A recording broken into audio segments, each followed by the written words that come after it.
Alright, so welcome to our Off the Beaten Path series. I'm Evan Portman. In this series we'll go to some different places on the battlefield that are kind of off the beaten path. So I'm standing here on Oak Hill. This was a Confederate position on July 1st.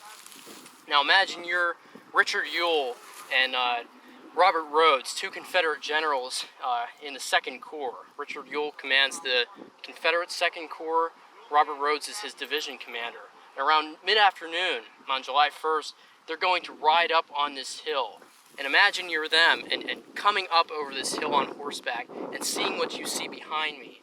The ridges to the south and north and west of Gettysburg looking south. You might see the McPherson barn down there, a group of trees or woods that are going to be the McPherson Woods, and a ridge directly behind me that's known as Oak Ridge, an extension of this Oak Hill. And the Union position on July 1st is going to extend north along that ridge. In the morning, General John Buford, on the morning of July 1st, is going to encounter the Confederate infantry along the Chambersburg Pike. He's going to delay them in a series of delaying maneuvers where cavalrymen are going to fire a few volleys at the Confederates, mount up, and then fall back to the next ridge along the Chambersburg Pike. And he's going to await the arrival of Union infantry under the command of General John Reynolds. And when Reynolds is killed, Abner Doubleday is going to assume command of the Federal 1st Corps, and he's going to send a division under John C. Robinson to seize this northern extension of Seminary Ridge, if you look on the map, which is Oak Ridge. And Oak Ridge is going to, kind of go north to south or south to north up to Oak Hill where we're standing. And when the Confederates reach this point, Richard Ewell and Robert Rhodes are going to see a very tantalizing sight, which is the Union right flank exposed. It's in the air. He's going to see Union troops along Oak Ridge and see that they're vulnerable to attack. So over the course of the next few hours, he's going to organize some very disconcerted assaults. One is going to come from the west, the other from the north, and they're going to fail to take the Union position on Oak Ridge. But by around 4 o'clock, more Union reinforcements have arrived and more Confederate reinforcements have arrived. And the Union line west and north of town is in jeopardy.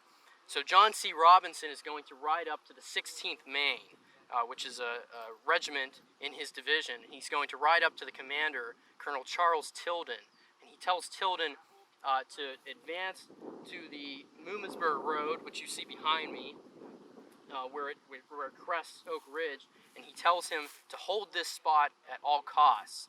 And a member of the 16th Maine, Major Abner Small, said, "We all knew what this meant." So the members of the 16th Maine are going to look behind them, and they're going to see the entire Union position, the 1st and 11th Corps, streaming back through the town of Gettysburg behind them. And then they're going to look to their front, and they're going to see about 2 brigades of Confederate infantry bearing down on them.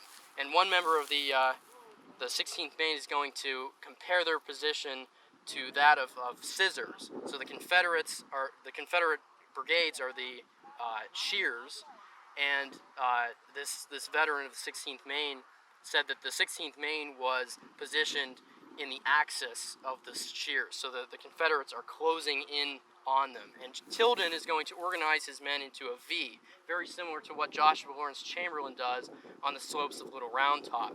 And they're going to hold there for probably 15 minutes or so, and then Tilden is going to say, "Every man for himself. Just get back to Cemetery Hill where the Union Army is rallying." So the men of the 16th Maine are going to basically run for their lives through the town of Gettysburg, and they're going to be trapped around one of the railroad cuts. There are several railroad cuts in Gettysburg.